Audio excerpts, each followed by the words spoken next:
করেছেন কে? 2 নাম্বার, সর্বোত্তম আমল কোনটি?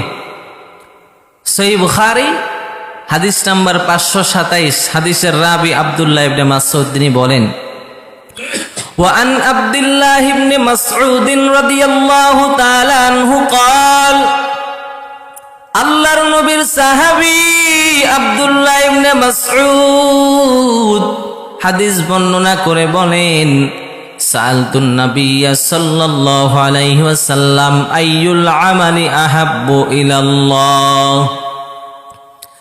আব্দুল্লাহ ইবনে মাসউদ বলেন, আমি আমার রহমতের নবীকে প্রশ্ন করলাম, নবীজি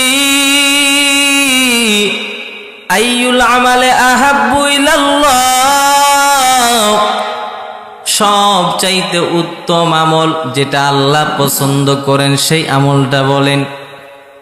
যেই আমলটা আমার আল্লাহর কাছে বড় দামি, যেই আমলটা আমার আল্লাহ বেশি পছন্দ করেন সেই আমলটা বলে দেন। এবার নবীজি বললেন, সাহাবী শুনাও, সব চাইতে বেশি যে আমলটা আল্লাহ পছন্দ করেন সেটা হলো আসসালাতু আলা ওয়াক্তিহা, সময় মতো নামাজ পড়া। সুবহানাল্লাহ।